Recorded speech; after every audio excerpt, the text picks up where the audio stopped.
నమస్తే, welcome to BRK news. This is Manoj. Andhra Pradesh రాజకీయాల్లో మరోసారి పెద్ద చర్చకు దారితీస్తున్న అంశం ప్రస్తుత శాసనసభ ఉపసభాపతి రఘురామకృష్ణంరాజు కస్టడీ ఘటన. 2021 మే 14న అప్పటి నర్సాపురం లోక్సభ ఎంపీగా ఉన్న రఘురామకృష్ణంరాజును సిఐడి అధికారులు హైదరాబాద్లోని ఆయన నివాసం నుంచి అరెస్టు చేశారు. అప్పట్లో సోషల్ మీడియా వ్యాఖ్యలు, ప్రభుత్వంపై విమర్శలు చేసినట్లు ఆరోపిస్తూ ఎఫ్ఐఆర్ నెంబర్ 12/2021 నమోదు చేశారు. అయితే అరెస్ట్ అనంతరం జరిగిన పరిణామాలు దేశవ్యాప్తంగా చర్చకు దారితీశాయి. ముఖ్యంగా సిఐడి కస్టడీలో తనపై తీవ్రంగా దాడి జరిగిందని రఘురామకృష్ణంరాజు చేసిన ఆరోపణలు అప్పట్లో రాజకీయంగా పెద్ద వివాదానికి కారణమయ్యాయి. కోర్టుకు తీసుకెళ్లిన సమయంలో ఆయన కాళ్లపై గాయాలు కనిపించడంతో ఈ అంశం మరింత పెద్ద వివాదంగా మారింది. బెల్ట్లు, లాఠీలతో కొట్టారని, హార్ట్ బైపాస్ సర్జరీ జరిగినప్పటికీ మందులు ఇవ్వలేదని, ఛాతిపై ఒత్తిడి పెట్టారని ఆయన చేసిన ఆరోపణలు దేశవ్యాప్తంగా కస్టడీ టార్చర్పై చర్చకు దారితీశాయి. ఇదే సమయంలో సిఐడి అధికారులపై కూడా తీవ్ర విమర్శలు వచ్చాయి. ఇప్పుడు మళ్ళీ అదే ఘటనపై దర్యాప్తు వేగం పుంజుకోవడంతో ఈ కేసు మరోసారి హాట్ టాపిక్గా మారింది. ముఖ్యంగా బీహార్ క్యాడర్కు చెందిన ఐపీఎస్ అధికారి సునీల్ నాయక్ పాత్రపై దర్యాప్తు జరుగుతుండడం రాజకీయంగా పెద్ద చర్చకు దారితీస్తుంది. 2019 నుంచి 2024 వరకు ఆంధ్రప్రదేశ్లో డెప్యూటేషన్పై పనిచేసిన ఈ అధికారి అప్పట్లో సిఐడి విభాగంలో కీలక బాధ్యతలు నిర్వర్తించారు. అదే సమయంలో ఈ కస్టడీ ఘటన చోటు చేసుకోవడం ఇప్పుడు అనేక ప్రశ్నలకు దారితీస్తుంది. అయితే మరోవైపు ఈ కేసు ఇప్పుడు ఎందుకు మళ్ళీ తెరపైకి వచ్చింది? నిజంగా కస్టడీలో దాడి జరిగిందా? జరిగి ఉంటే బాధ్యులు ఎవరు? లేక ఇది రాజకీయ ఆరోపణలు మాత్రమేనా అనే ప్రశ్నలు కూడా వినిపిస్తున్నాయి. దీంతో ఈ వ్యవహారం ఇప్పుడు న్యాయపరంగా మాత్రమే కాదు, రాజకీయంగా కూడా తీవ్ర చర్చకు దారితీస్తుంది. ఇక ఈ కేసులో ఇప్పుడు ప్రధానంగా చర్చకు వస్తున్న పేరు ఐపీఎస్ అధికారి సునీల్ నాయక్. బీహార్ క్యాడర్కు చెందిన 2005 బ్యాచ్ ఐపీఎస్ అధికారి అయిన సునీల్ నాయక్ 2019లో డెప్యూటేషన్పై ఏపీకి వచ్చారు. ఆయన సిఐడి విభాగంలో డీఐజీ హోదాలో పనిచేశారు. అదే సమయంలో రఘురామకృష్ణంరాజు అరెస్ట్, కస్టడీ ఘటన కూడా చోటు చేసుకుంది. దీంతో ఆ సమయంలో ఆయన పాత్ర ఏమిటి? కస్టడీ సమయంలో తీసుకున్న చర్యలు ఏమిటి? సిఐడి కార్యాలయంలో జరిగిన సంఘటనలపై ఆయనకు ఎంతవరకు సమాచారం ఉంది అనే అంశాలపై ఇప్పుడు దర్యాప్తు అధికారులు ప్రశ్నలు అడుగుతున్నారు. ముఖ్యంగా ఆయన డెప్యుటేషన్ కాలం, అప్పటి అధికార బాధ్యతలు, కస్టడీ సమయంలో జరిగిన చర్యలు వంటి అంశాలు ఈ విచారణలో కీలకంగా మారాయి. అంతేకాకుండా ఈ కేసులో ఆయన్ను అక్యూజ్డ్ నెంబర్ 7గా పేర్కొనడం కూడా ఇప్పుడు పెద్ద చర్చకు దారితీస్తుంది. కొన్ని సాక్షుల వాగ్మూలాల ప్రకారం ఘటన జరిగిన సమయంలో సిఐడి కార్యాలయంలో ఆయన ఉన్నారని కూడా చెబుతున్నారు. దీంతో ఈ కేసులో ఆయన పాత్ర ఎంతవరకు ఉందనే అంశం ఇప్పుడు విచారణలో ప్రధానంగా మారింది. ఇక మరోవైపు ఈ కేసులో మరో కీలక ప్రశ్నగా కూడా మిగిలి ఉంది. నిజంగా కస్టడీలో దాడి జరిగిందనే స్పష్టమైన ఆధారాలు ఏమిటి అనే దానిపై కూడా చర్చ జరుగుతుంది. అప్పట్లో కోర్టుకు తీసుకెళ్లినప్పుడు రఘురామకృష్ణంరాజు కాళ్లపై గాయాలు కనిపించడంతో పెద్ద వివాదం చెలరేగింది. దీంతో కస్టడీ టార్చర్ ఆరోపణలు దేశవ్యాప్తంగా చర్చకు దారితీశాయి. రఘురామకృష్ణంరాజు ఆరోపణల ప్రకారం తనపై బెల్టులు, లాఠీలతో దాడి చేశారని, మందులు ఇవ్వలేదని, శారీరకంగా వేధించారని చెప్పారు. అయితే ఆ గాయాలు ఎలా అయ్యాయి?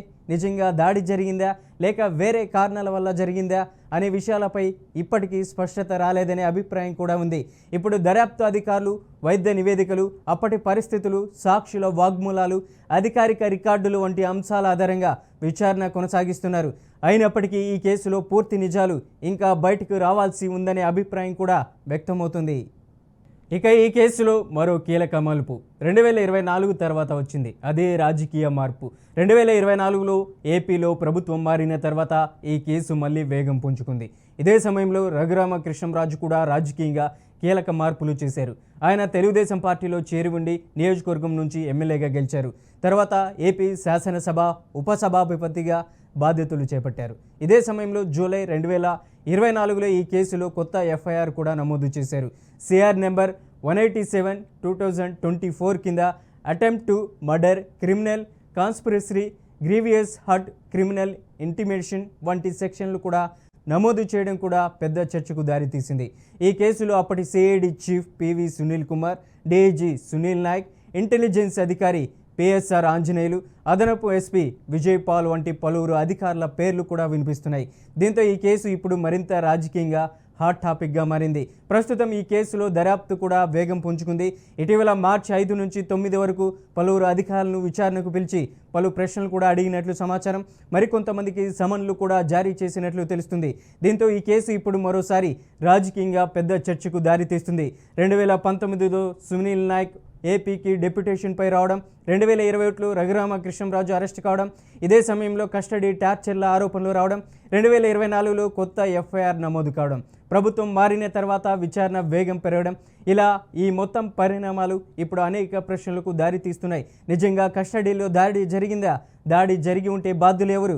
అధికారులపై చర్యలు ఉంటాయా, లేక ఇది పూర్తిగా రాజకీయ ఆరోపణలు మాత్రమేనా అనే అంశాలు ఇంకా స్పష్టత పొందాల్సి ఉంది.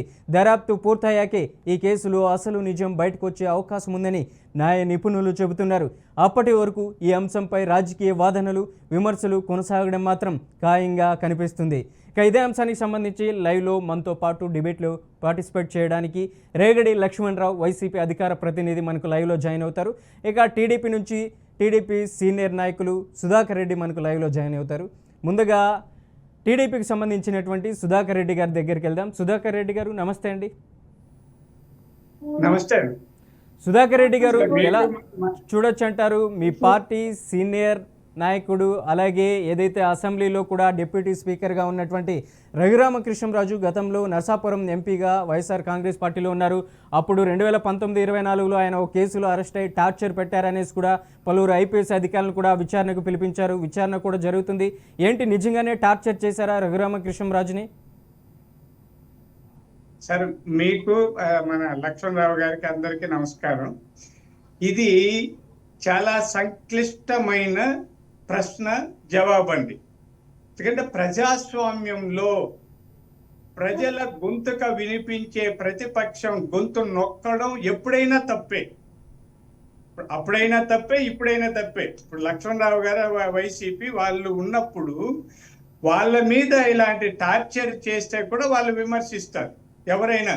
ఇక్కడ టార్చర్ జరిగిందా జరగలేదన్న దర్యాప్తు జరుగుతా అంటే తేలుస్తారు. అయితే కొన్ని అందరి ముందున్న ప్రశ్నలకి మనం జవాబు వెతకాలి.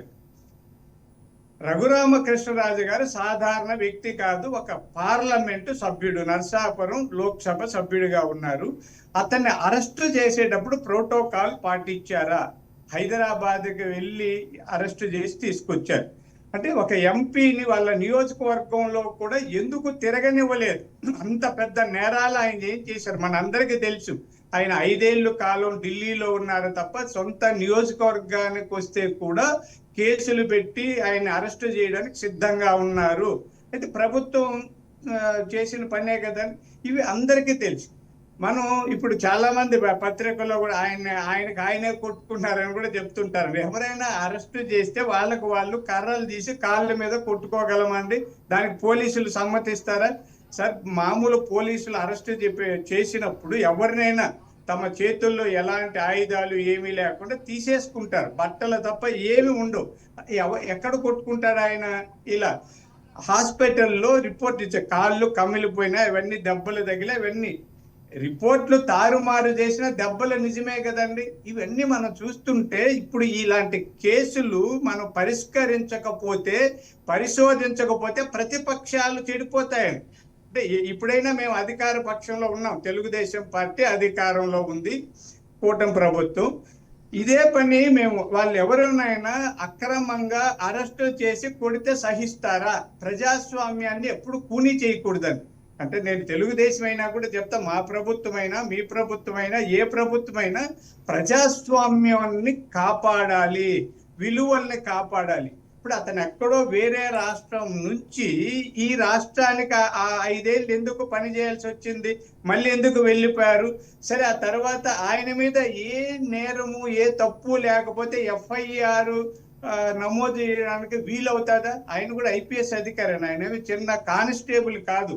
ఒక ఐపీఎస్ అధికారి మీద ఇంత పెద్ద కేసులు ఏ ఆధారాలు లేకుండా పెడితే ఆయన కోర్టుకు వెళ్తారని అందరికీ తెలుసు కదా. ఇప్పుడు కూడా ఆయన అరెస్టు కాకుండా వచ్చాడు. పోనీ ఇప్పుడు విచారణ జరుగుతుంది, ఆయన ఏమైనా స్పష్టంగా చెప్పారా? కాదు, తెలియదు, మర్చిపోయాను, అవును, ఇంతే అండి.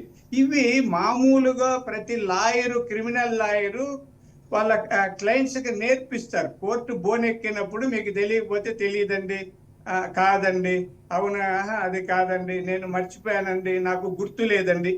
అంటే సహకరించకుండా, విచారణకు సహకరించకుండా మామూలు వ్యక్తులు ఎలాగైతే చేస్తారో అలా ఒక ఐపీఎస్ అధికారి కూడా ఇప్పుడు అలాగే మాట్లాడుతున్నారు.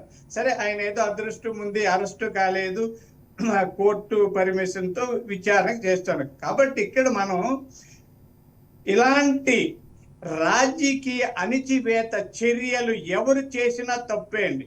మేము చేస్తే కూడా ప్రశ్నించండి. ఎందుకంటే ఇక్కడ మనకు వైసీపీ అధికార ప్రతినిధి కూడా ఉన్నారు, లక్ష్మణరావు గారు. ఎవరు చేసినా దీనికి ఇంకొక దానికి ముడిపెట్టంగా ఇది తప్ప కాదా, దర్యాప్తు చేసేటప్పుడు దర్యాప్తు అధికారులకు ఒక ఐపీఎస్ అధికారి సహకరించాలా వద్దా, ఆయన ఎందుకు తప్పించుకుంటున్నారు?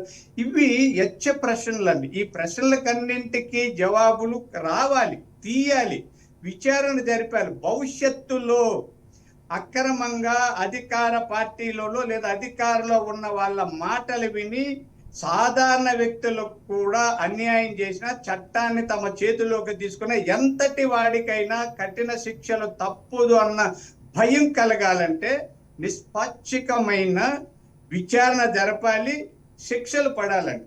రఘురామకృష్ణరాజు గారు అబద్ధాలు ఎందుకు చెప్తారని, అంత పెద్ద వ్యక్తి దెబ్బలు కొట్టారని అవన్నీ చూపించి ఎంత నాకు తెలుసండి. నాకు రఘురామకృష్ణరాజు గారితో ఆ రోజు మాట్లాడాను. జస్ట్ రైలు ఆయన అరెస్ట్ చేసి లోపలికి పోక ముందు నేను కూడా మాట్లాడాను.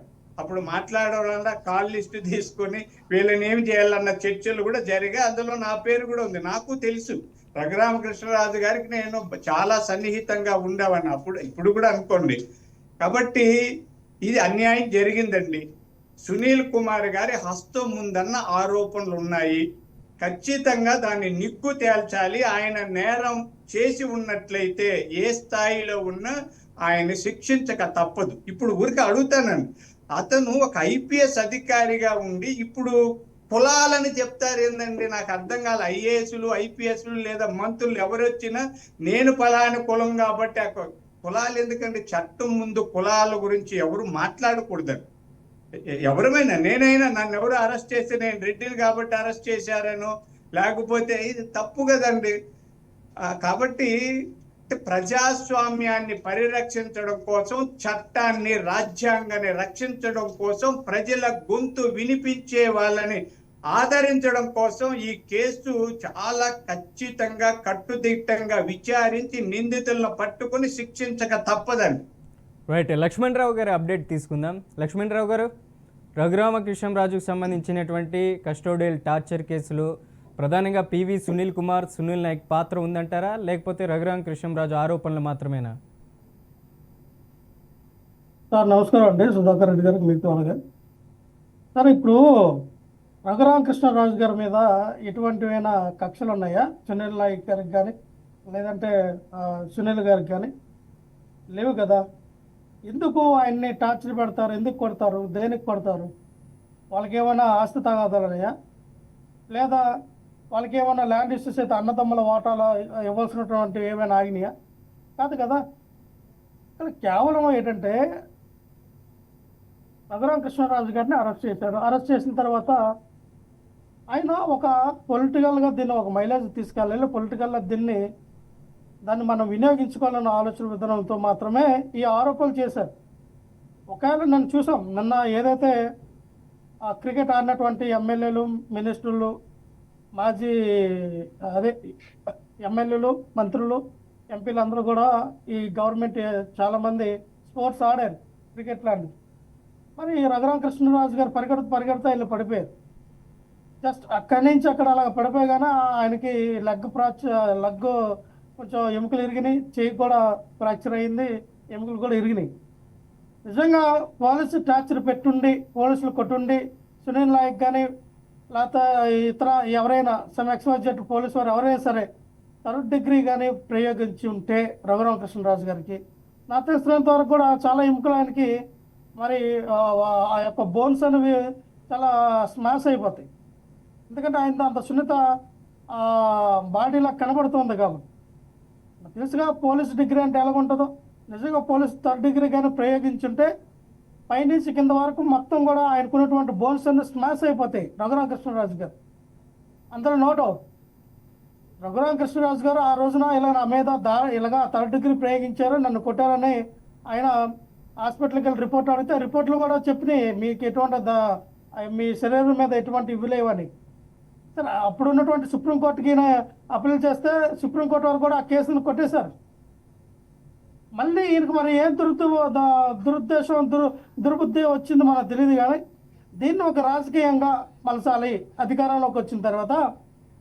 ఇది అధికారంలో ఇప్పుడు ఉన్నాం కాబట్టి ఎలాగైనా సునీల్ నాయక్ని కానీ సునీల్ కుమార్ గారిని కానీ మనం వాళ్ళని ఇబ్బంది పెట్టాలి, వాళ్ళకి ఎటువంటి పోస్టులు రాకుండా వాళ్ళని ఆపాలన్న ఆలోచన విధానంతో ఉన్నట్టుగా మనకు కనబడుతోంది. ఫస్ట్ ఆఫ్ ఆల్ ఫస్ట్ నుంచి కూడా రఘురామకృష్ణరాజు గారికి దళితులు అంటే చిన్న చూపుగానే మనకు కనబడుతోంది. ఉండి నియోజకవర్గంలో అవనాయండి, అలాగే తన సొంత నియోజకవర్గం ఇదివరకు నర్సరావుపేటలో ఆయన గెలిచినటువంటి ఎంపీగా అవనాయండి. ఎక్కడ కూడా అంబేద్కర్ స్టాచ్యూ పెట్టనిచ్చేవాడు కాదు. ఎక్కడ చర్చిలు కనబడిన చర్చిలు ఈ రోజున చూసాం, ఉండి నియోజకవర్గంలో ఉన్నటువంటి కట్టిన చర్చిలన్నీ పగలగొడిచారు. ఆ ఉండి నియోజకవర్గంలో ఉన్నటువంటి దళిత ప్రజలు ఎవరైతే మరి 30, 40, 50 సంవత్సరాల నుంచి నివాసం ఉంటున్నటువంటి ఇల్లులు ఆ ఫ్లాట్స్ కూడా మరి జేసీబీని తీసుకుని మొత్తం కొలాప్స్ చేయించారు. అంటే ఆయన ఆలోచన అర్థమవుతోంది. మరి ఎందుకని అసలు దళితులు అంటే ఎందుకు పడదు రఘురామకృష్ణరాజు గారికి? దళితుల ఐఏఎస్లు ఐపీఎస్లు అంటే ఎందుకు పడదు? దళితుల్లో ఉన్నటువంటి మరి ఉన్నతమైనటువంటి మరి ఒక నాలెడ్జ్ పర్సన్గా ఉన్నటువంటి ఐఏఎస్ ఐపీఎస్లు కానీ ఆయనకంటే ఎందుకు అక్కచ్చు నాకన్నా నాకు అర్థం కావట్లేదు. ఇదంటే చూస్తుంటే కేవలం ఎంత రాజకీయ ఆరోపణ అనేది తెలుస్తోంది. నిజం, మీరు అధికారంలో ఉన్నారు, కేంద్ర ప్రభుత్వంలో మీరే, ఇక్కడ స్టేట్ గవర్నమెంట్లో మీరే, మీ దగ్గర వ్యవస్థ ఉంది. నిజంగా వాళ్ళిద్దరు తప్పు చేస్తుంటే మీ దగ్గర ఆధారాలతో ఈ పాటికి వాళ్ళ మీద చర్యలు తీసుకునేవారు కదా. పివి సునీల్ కుమార్ గారిని ఏమో ఆయన రిటైర్మెంట్ అయినంత వరకు కూడా ఏ విధుల్లోకి తీసుకోమని చెప్పి ఆయనకు మెమో ఇచ్చారు, ఒక జీవో జారీ చేసి. సునీల్ నాయక్ గారిని ఏమో అరెస్ట్ చేయడానికి పోలీసు వారిని పంపించారు. ఎక్కడికి? బీహార్. అక్కడ దొంగలు ఎలాగైతే గోడలు దూకి వెళ్తారో వాళ్ళకి వెళ్ళారంట, వాళ్ళ ఇంటికి వాళ్ళకి వెళ్ళారంట కదా. అక్కడ హైకోర్టు సేవట్లు పెట్టింది ఈ ప్రభుత్వానికి, ఆంధ్రప్రదేశ్ రాష్ట్ర పోలీసు వ్యవస్థకి. అయినా ఒక ఐపీఎస్ అధికారి మీరు దొంగల్లాగా ఎలా వెళ్తారు? ఎలాగ ఆయన ఒక దొంగలాగా ఒక తీవ్రవాదులాగా ఆయన ఇంటికి గోడలు దూకి ఎందుకు వెళ్తారని చెప్పి అడిగితే వీళ్ళ మొహం ఎక్కడ పెట్టుకున్నారంటే, ఒక పక్కన హైకోర్టు ముట్టకాయలు పెడితేనే ఉంది, ఒక పక్కన వాళ్ళ చేతిలో మరి అధికారం ఉంది. మరి నిజంగా జరుగుంటే ఎందుకు మీ దగ్గర ఎవిడెన్స్ ఏమి, ఎందుకు మీరు ఇచ్చేయలేకపోతూ ఉన్నారు? ఎందుకు ఇది రాజకీయ ఆరోపణగా చేస్తూ ఉన్నారు? ఎవరి కళ్ళల్లో ఆనందం చూడాలని ఈ దర్యాప్తు కొనసాగుతూ ఉంది. అంటే ఈ రాష్ట్ర ప్రభుత్వం, ఈ చంద్రబాబు నాయుడు గారి కూటమి ప్రభుత్వం ఓన్లీ దళితుల్ని హింసించి మరి రఘురామకృష్ణరాజు గారి కళ్ళల్లో ఆనందం చూడాలని ఈ సునకానందం ఏంటో నాకు అర్థం కాదు. రఘురామకృష్ణరాజు గారికి ఆయన నవ్వితే ఆయన సంబరపరచడానికి, ఆయన ఆనందపరచడానికి మీరు దళితులు అయినటువంటి ఐఏఎస్ ఐపీఎస్లు మీరు బలి చేస్తారా? వాళ్ళకి ఎటువంటి ఇంక్రిమెంట్లు కానీ వాళ్ళకి మరి ఎటువంటి ప్రమోషన్ రాక ఆపేస్తారా? వాళ్ళ జీవితానికి ఒక మచ్చ తీసుకొస్తారా? ప్రభుత్వం హై క్యాడర్లో వెళ్ళవలసినటువంటి మరి ఒక డీజీపీ, ఒక రాష్ట్రానికి డీజీపీ ఈ క్యాడర్లో ఉన్నటువంటి పివి సునీల్ కుమార్ ఒక పక్కన, ప్రభుత్వం ఐజీ స్థానాలకి లేదంటే ఇంకా సీఎడ్ స్థానం నుంచి చీఫ్ అవ్వడానికి ఉన్నటువంటి సునీల్ నాయక్ ఒక పక్క. అంటే ఇలాంటి నాయకులందరూ కూడా ఎందుకు మీరు మనం చూస్తూ ఉన్నాం. ఎక్కడో మరి ముంబై నట్ అయినటువంటి జత్వాని కేసులో మరి ఐపీఎస్లు ఇద్దరిని పిఎస్ ఆంజనేయులు గారిని, అలాగే అప్పుడు ఉన్నటువంటి ఇంకొక టాటా ఆయన కూడా మరి సస్పెండ్ చేయడం జరిగింది. అంటే అప్పుడు ఐపీఎస్లు అలాగే. అంటే మీరు మీకు వ్యతిరేకంగా ఉన్నదన్న భావజాలమా, లేదు మీకు అనుకూలమైన ఐఏఎస్ ఐపీఎస్లు పెట్టి పరిపాలించాలన్న భావజాలమా, మీ మాట వినలేదని ఆ ఐపీఎస్ల మీద తీసుకున్నటువంటి కక్ష రాష్ట్ర ప్రజలు గమనిస్తూ ఉన్నారు. దేనికి వాళ్ళని హింస పెడుతూ ఉన్నారు? ఎందుకు వాళ్ళని టార్గెట్ చేశారు? ఎందుకు వాళ్ళ ఉద్యోగాలను చేయకుండా వాళ్ళని టార్గెట్ చేసి వాళ్ళ విధులకు ఎందుకు ఆటంకం కలిగిస్తూ ఉన్నారు అనేది రాష్ట్ర ప్రజలు గమనిస్తూ ఉన్నారు. ఇప్పటికైనా కూటమి ప్రభుత్వం కానీ చంద్రబాబు నాయుడు గారు, పవన్ కళ్యాణ్ గారు మీరు ఖచ్చితంగా మీకున్నటువంటి కళ్ళు తెరుచుకోవాలి. ఎందుకు రఘురామకృష్ణ గారికి మీరు అంత పలుకుతూ ఉన్నారు? ఆ రోజున 2022, 2023లోనే హైకోర్టు దాన్ని ఆ యొక్క కేసుని డిస్మిస్ చేసింది, కొట్టేసింది. ఎక్కడ కూడా మరి రఘురామకృష్ణరాజుకి దెబ్బలు తగిలే అని చెప్పి ఏ రిపోర్ట్లు కూడా లేవు. అటువంటి అన్ని కూడా ఉన్నా సరే మీరు కావాలని రాజకీయ ఆరోపణగా తీసుకొచ్చి ఏది మీరు లబ్ధి పొందాం అనుకుంటే కూటమి ప్రభుత్వం ఖచ్చితంగా ఫెయిల్యూర్ అవుతుంది. ప్రజల్లో మీకున్నటువంటి విశ్వాసాన్ని కోల్పోతారు. ఇటువంటి ఆలోచన విధానం కరెక్ట్ కాదని చెప్తా ఉన్నా. రైట్. సుధాకర్ రెడ్డి గారు, చూసాం సార్. లక్ష్మణరావు గారు మీరు అలాగే ఉండండి హోల్డ్లో. సుధాకర్ రెడ్డి గారు, ఏంటి ఇవి ఆధారాలు సృష్టించి ఇది రాజకీయంగానే ఇలా ఆరోపణలు మాత్రం చేస్తున్నారనేసి కూడా ప్రధానంగా అంటున్నారు. లక్ష్మణరావు గారు ఏం చెప్తారు?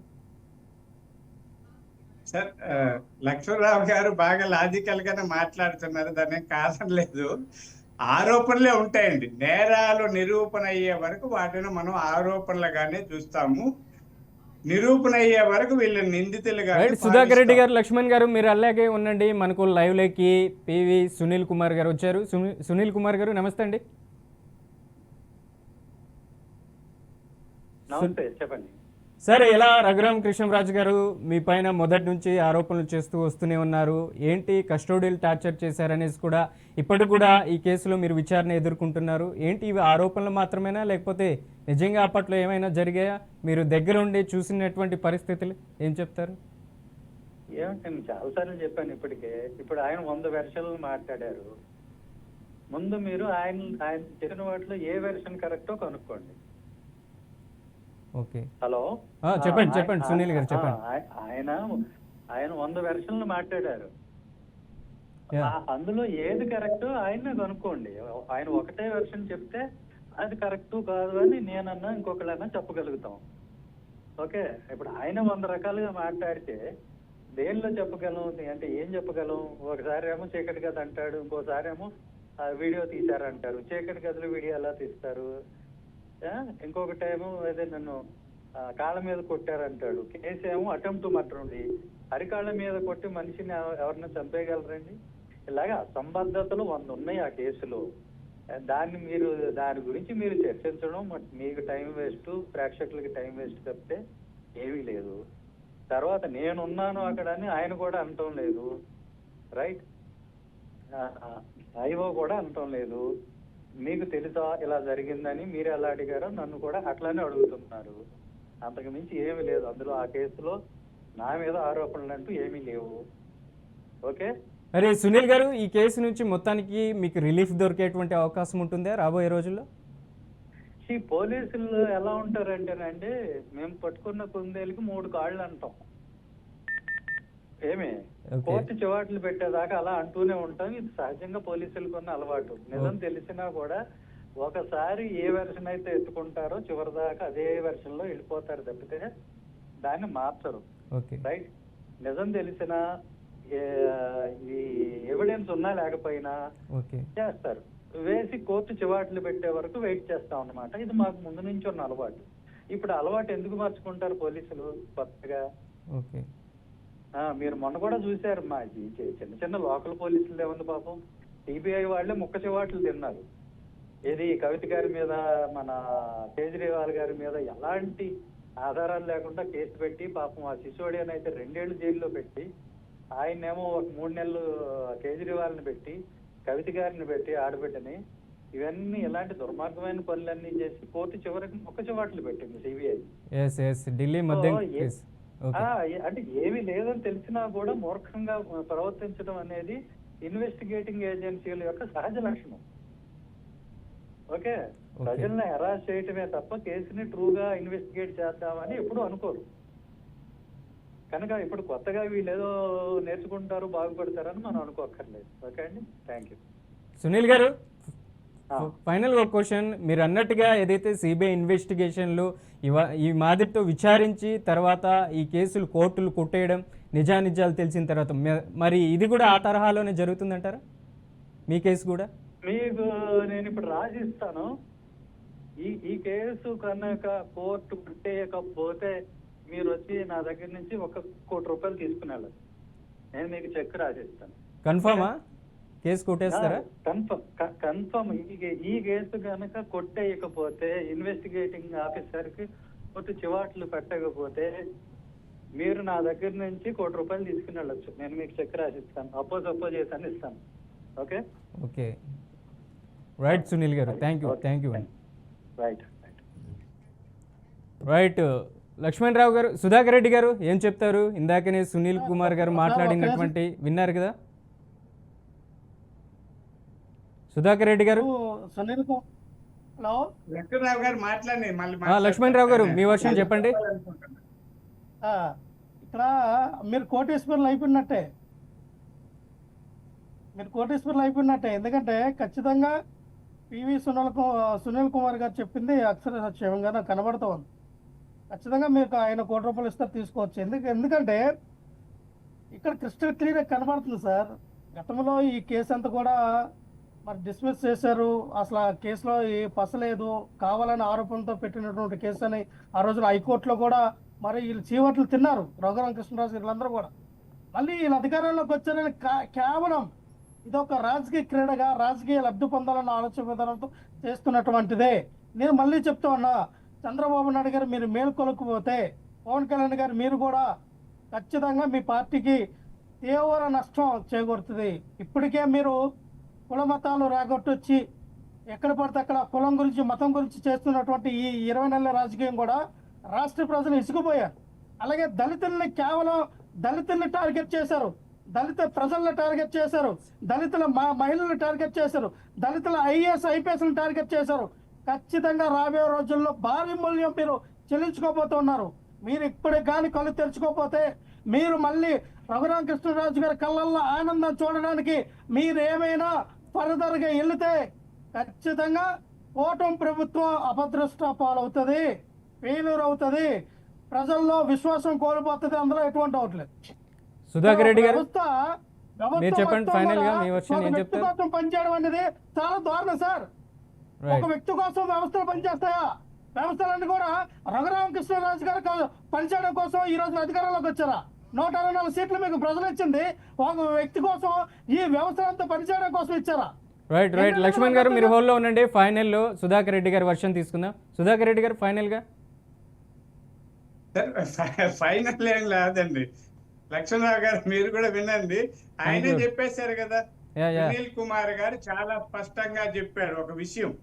నేను మీకు మొదట చెప్పిన విషయాన్ని ఆయన చాలా క్లియర్ గా చెప్పాడు. అది ఆయన విజ్ఞత కాదు, పోలీసులు సరిగా విచారణ చేయరు. ఈ పోలీసులు తాను పట్టిన కుందేలకు 3 కాళ్ళు అన్నట్టు వ్యవహరిస్తారు.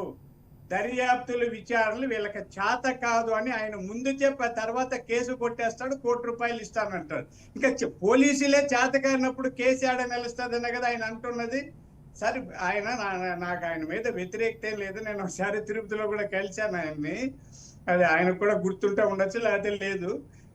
ఒక ఐపీఎస్ అధికారి పోలీస్ ఇన్వెస్టిగేషన్ ను సరిగా చెయ్యరు, పోలీసులకు ఇన్వెస్టిగేషన్ చేసేది చేత కాదు, తప్పుడు కేసులు పెడతారు, తాను పట్టిన కుందేలకు 3 కాళ్ళు అన్నట్టు వ్యవహరిస్తారు, జడ్జిల దగ్గర చీవాట్లు తింటారు అని చెప్పడం నాకైతే బాధగా ఉంది. ఆయన ఒక ఐపీఎస్ అధికారి, చాలా రాష్ట్ర స్థాయి పదవులు నిర్వహించిన వ్యక్తి, పోలీసు వ్యవస్థని ఇంత చులకనగా, తక్కువగా, హేళనగా మాట్లాడు నాకు బాధ అనిపిస్తుంది. ఇక్కడ మళ్ళీ వస్తాం. లక్ష్మణరావు గారు మీరు రాజకీయాల్లో ఉన్నారు, నేను కూడా ఉన్నా.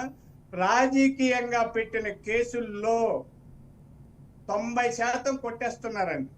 రాజకీయంగా పెట్టిన కేసుల్లో నేను చిన్నప్పటి నుంచి రాజకీయాల్లో ఉన్నా.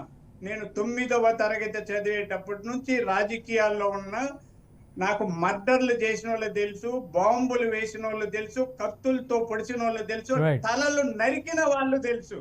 వాళ్ళు ఎవరికి శిక్షలు పడని విషయం కూడా నాకు తెలుసు. క్రిమినల్ కేసుల్లో సాక్షుల్ని, ఆధారాల్ని తారుమారు చేయడం ఒకటి, ఎదుటి లాయర్లను కొనడం 2, ఇందాక సునీల్ కుమార్ గారు చెప్పినట్టు పోలీసులు అమ్ముడు పోవడం 3, ఇలాంటివి జరగచ్చండి. ఇప్పుడు మీకు ఇక్కడ ఏదైనా ఆరోపణ కాదు. ఇప్పుడు పోలీసులు ఆయన్ని అరెస్ట్ చేయడానికి వెళ్ళారండి. వెళ్ళిన వాళ్ళు పోలీసులకు చట్టం తెలీదా, వారెంట్ కావాలని తెలీదా? ఒక జ్యూరిస్డిక్షన్ నుంచి మరొక జ్యూరిస్డిక్షన్, మా తిరుపతి సార్ మాది, ఈస్ట్ పోలీస్ స్టేషన్ వాళ్ళు వెస్ట్ పోలీస్ స్టేషన్ దగ్గర అరెస్ట్ చేయాలన్నా వాళ్ళ పర్మిషన్ తీసుకోవాలి. అలాంటిది ఒక రాష్ట్రంలోకి వెళ్ళి ఒక ఐపీఎస్ అధికారిని అరెస్ట్ చేస్తామంటే జాగ్రత్తలు తీసుకొని ఇక్కడ వారెంట్ తీసుకోవాలి, అక్కడ పోలీసుల అనుమతి తీసుకోవాలి, డ్రెస్సులో వెళ్ళాలి.